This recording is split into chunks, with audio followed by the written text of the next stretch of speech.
اللهم صل وسلم وبارك على سيدنا محمد. ازيكم يا حبايب؟ عاملين ايه؟ رب دايما تكونوا بخير وباحسن حال. حطوا لي بقى لايك للفيديو، لو بتشوفوني لاول مره يا ريت تشتركوا. إيه، شايفين شكل المطبخ عامل ازاي؟ شايفين المنظر؟ بصوا، فاكرين لما كنت عامله معاكم روتين في المطبخ ده وكنت حاطه الطبليه تحت الحوض؟ طبعا الحوض اللي ركبه ما كانش لازقه، كان حط كده. فلما انا حطيت الطبليه تحت الحوض وحطيت عليها المواعين، كان في ميه بتنزل على الطبليه وعلى المواعين من الحوض. فطبعا كنت متضايقه جدا من المنظر. كنت دايما بروح شايله الطبليه وشايله الميه من المواعين ومش عارفه ايه ومرجعاهم تاني، كنت دايما بعمل كده. وبعدين حسيت ان الموضوع مرهق بالنسبه لي، وانا كل شويه لما كل ما الميه تنزل هفضل اجيب في الحلل وهفضل اشيل واعمل. فما حبيتش بصراحه الموضوع. رحت شايله الطبليه وحطها جنب التربو كده زي ما انت شفتها في اول الفيديو، ورصيت عليها المواعين وخلاص. وتحت الحوض ما حطيتش اي حاجه عشان اي ميه تنزل خلاص تنزل على البلاط وخلاص. فلما حطيت الطبليه ما بقتش عارفه افتح التلاجة. يعني انا وسليمان مثلا ما نعرفش نفتح التلاجة لو انا عايزه حاجه من التلاجة او كده. العيال هم اللي يعرفوا يفتحوها، لان هم يعني حجمهم صغير وجسمهم صغير. فكان الموضوع برضو متعب بالنسبه لي جدا، لان اصلا المطبخ يا جماعه صغير. يعني هو ممكن يبان كمان في الكاميرا ان هو كبير في التصوير، ولكن هو لا، هو مش كبير، هو فعلا صغير خالص. آم، فما بقتش عارفه اعمل ايه بصراحه. يعني ما بقتش عارفه اعمل ايه لعند لما نشوف موضوع الحوض ده. يعني لما نشوف موضوع ان هو يتعمل او يتلزق او يتعمل ان هو ما ينزلش منه ميه فما بقتش عارفه بصراحه اعمل ايه. فهتشوفوا النهارده معايا انا هعمل ايه. طبعا اول حاجه زي ما انت شفتوا انا طلعت كل حاجه بره في الطرقه الصغيره اللي عندي هناك دي. اي حاجه رحت مطلعاها بره، اي تربو والطبليه والمواعين واي مواعين زياده كانت جنب البوتاجاز طلعتها. علشان خاطر انا عايزه اغير النظام. يعني عايزه اغير نظام المطبخ علشان اشوف هيتعمل معايا ازاي واشوف ايه اللي هيتم فيه. بس اول حاجه بقى كان البوتاجاز عندي مش نظيف. فقلت كده بما اني بقى شلت كل حاجه بره والارضيه كمان بلاط مش عليها اي فرشه، فانا كده هغسل البوتاجاز غسله حلوه علشان خاطر يكون معايا نظيف ونشتغل كده ايه على نظافه. فبدات كده ان انا اغسله اهو. رشيت عليه مزيل الدهون ده الاول. وبعد كده عندي السلكه دي، بس السلكه بقى كانت مش السلكه الخشنه. مش عارفه السلكه الخشنه راحت مني فين، شكلي حطيتها في الزباله وانا مش واخده بالي. لان انا ايه بحب اسيبها كده للبوتاجاز، السلكه الخشنه خالص دي ببقى سايباها على جنب كده للبوتاجاز. بغسل برضو كده العيون والفرن كده من قدام من بره. هغسل ده كله كده مكان اي دهون بتيجي عليهم، وهشطفهم كده في الاخر بميه. جبت بقى الفوطه دي معايا اهي الخلقه دي، وهبتدي كده ان انا اشيل كل الصابون والحاجات. بصوا، وانا ما اعرفش النتيجه النهائيه بتاعه المطبخ دي، يعني هي نوعا ما انا مرتاحه فيها، فاهمين؟ بس مش الراحه الكليه يعني، لا. بس حسيت ان هو مفيش غير كده، مش جايه معايا غير كده. فانت دلوقتي لما تشوفوا معايا لما انا غيرت النظام، هكون طبعا عاوزه رايكم ايه، اعرف رايكم ايه. بصراحه لما بيكون المطبخ صغير مش بيكون مساعدك ابدا على اي حاجه. تحس ان انت مضطره كده تحط الحاجات الناحيه دي. لا لا لا، المطبخ الواسع حاجه تانية. الله العظيم يا جماعه، الوسع بصراحه، الوسع حلو، الوسع حلو. يعني انا مثلا في البيت الجديد بتاعنا انا كنت بقول مطبخي مش كبير، كان كذا حد قال يا مروه يا ريتك كبرت المطبخ، يا ريتك وصلت المطبخ رخامه المطبخ لعند العمود اللي كان عندنا المربع اللي احنا عملناه ده. ولكن انا شايفاه ان الموضوع هيكون اوفر على فكره. يعني انا مثلا لما فكرت اعمل حجم المطبخ عندي، انا حاسه ان هو ده يعني الوسع المناسب، مش ان انا افور اكتر من كده. يعني لا بجد الوسع حلو. بس انا لو كنت وصلت للعمود زي ما حد قال لي، هو انا فكرت فيها على فكره من قبل ما حد يقول، يعني من قبل اصلا ما نعمل، بس لقيت ان انا هدرت في المساحه بتاعه الريسبشن جدا. وما هيفضلش اصلا معايا مكان ان انا احط فيه سفرة، لان انا اصلا يعني يعتبر مكان السفرة اخدته في المطبخ. فحسيت ان انا لا، طب ما انا عايز احط سفرة برضه بره يعني، حتى لو ما اكلناش عليها، لو وديت ولادي دروس مثلا، لو مدرسين جم ليهم في البيت، هيدوهم الدروس فين؟ ما هم على السفرة، في النهاية هيقعدوا على السفرة يذاكروا او ياخدوا دروس كده، فاهمين قصدي؟ فحسيت ان انا لا، ما هيبقاش عندي مكان اصلا في الريسبشن. فلما رحت البيت من كام يوم، انا ما صورتش معاكم، من كام يوم كده رحت انا وسليمان، كنا بنشوف حاجة كده، بنرفع مقاسات حاجة يعني. فكنت واقفة برضو كده ايه، بقول يعني انا يا ريتني وصلته للعمود، فلقيت نفسي لا، بجد كان اختيار صح ان انا عملته زي ما انا عملته كده.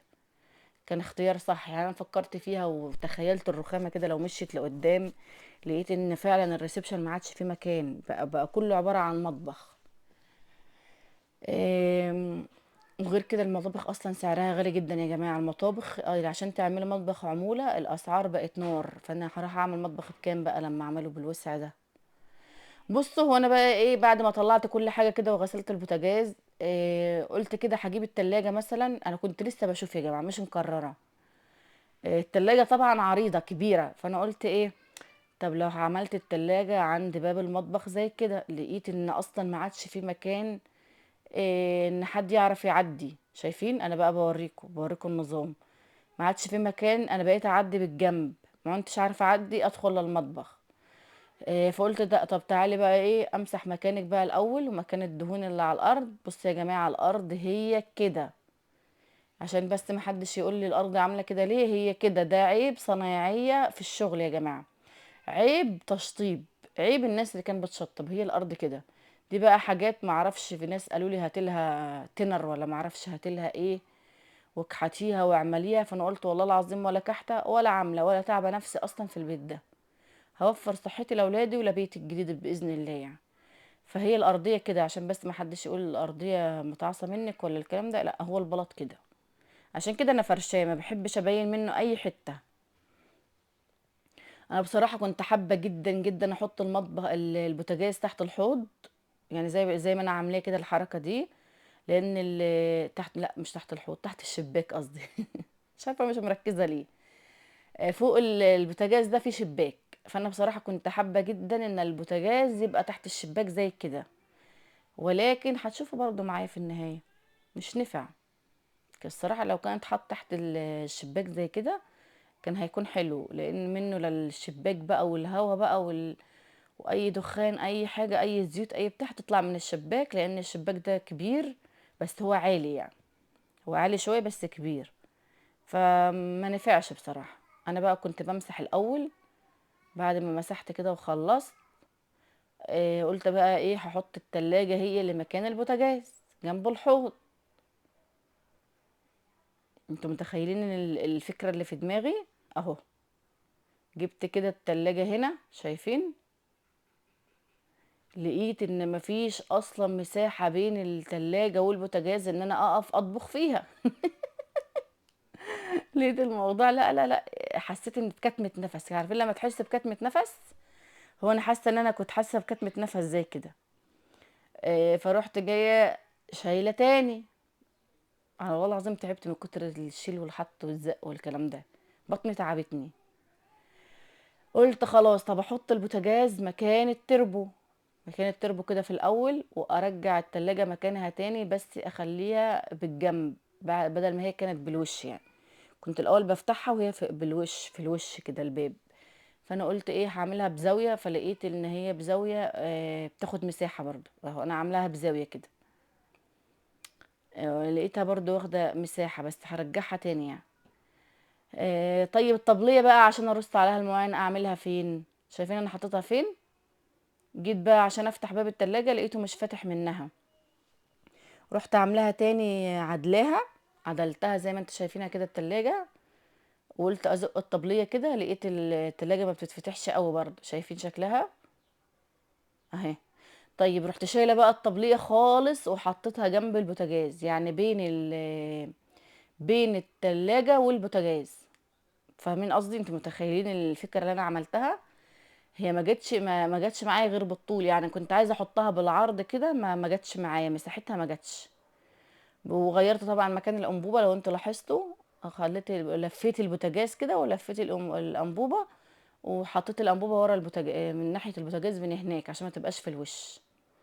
رحت جايه بقى مدخله كل الحاجات اهي، التربو بقى حطيته هناك، ورحت رصه المواعين زي ما انتوا شايفين كده، وحطيت كل حاجه جنب البوتاجاز زي ما كنت حاطه الناحيه اللي هناك في الاول، وكنت مغطياهم. دي الحاجات اللي بستخدمها يعني ايه كل فين وفين، يعني مش دايما. رحت مغطياهم بالمفرش السفرة زي كده علشان خاطر الدهون. والبوتاجاز هو اللي حطيته في الاول كده. قولوا لي بقى ايه رأيكم؟ سليمان بيقول لي مش حلو التغيير ده، علشان كده انت البوتاجاز حاطاه في وش الحوض. هو انا بعرف اتحرك يعني، فاهمين؟ اللي بيخش ويطلع بعرف ادخل واطلع عادي، وبعرف اكون واقفة على الحوض واتعامل، ومفيش حاجة يعني، الموضوع مش مضايقني. ولكن زي ما حكيت معاكم، بسبب ان الطبلية تحت الحوض كانت بتتملي مية والمواعين تتملي مية، فانا كان لازم اغير النظام، ما كانش ينفع، لازم اغير النظام. فهي ما جتش معايا غير كده، المطبخ ما جاش معايا غير كده، وتعبت والله العظيم من كتر الشيل والحط فيه. فانا بصراحة لخصت لكم في الفيديو ده يعني. لما جيت ادخل بقى وارص الحاجات، رحت طافيه الكاميرا كده ورصيت انا مع نفسي، لان كنت تعبت بصراحة، والجو كان حر جدا. فعرفوني بقى ايه رأيكم في الفينش الاخير ده، حلو ولا مش حلو؟ طبعا سليمان كان جايب لي ممبار. انا كنت طالبه منه ممبار، كان نفسي فيه جدا، ان شاء الله بعمله معاكم يا رب، بس اقدر اصوره معاكم.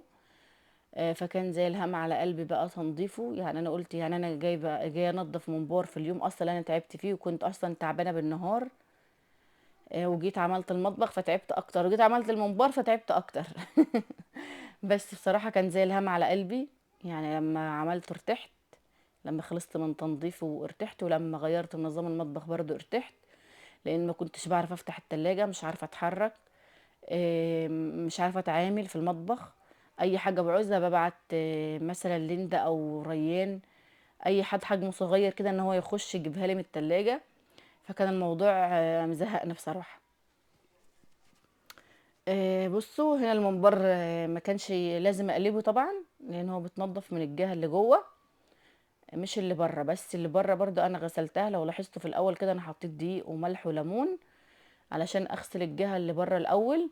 وبعد كده لما بقلبه تحت الحنفيه زي ما انتوا شايفين، بمسك واحده واحده زي كده. طبعا الطويله معايا بروح جايه قطعها بالسكينه نصين، بروح ماسكه واحده واحده زي كده، واشيل بقى الطبقه اللزجه اللي عليها من فوق دي. لازم تتكحت زي ما انتوا شايفين كده يا جماعة، لازم تكحتها كويس جدا جدا جدا، ويتغسل كويس جدا عشان ما يكونش فيه اي ريحة زفارة. اهو لازم تكحتيها كده ان المادة دي تطلع معاكي، والمنبرة من بره تكون بيضة كده. طبعا لو فاتتني اي حتة بروح عايدة عليها، اي حتة بقى تفوتني ولا كده بروح عايدة عليها تاني. ولعند لما انضفها كلها وما يبقاش عليها اي حاجة من بره. صراحة أنا بحب أكل الممبار، ولكن بكرهه بسبب تنظيفه، ما بحبش أنضفه. يعني يا ريت لو في مكان ينظف الممبار مثلا زي محلات الفراخ كده والبط والكلام ده، يا ريت يكون في أماكن تنظف الممبار، الواحد يشتري منها الممبار والكرشة دول متنضفين والله العظيم.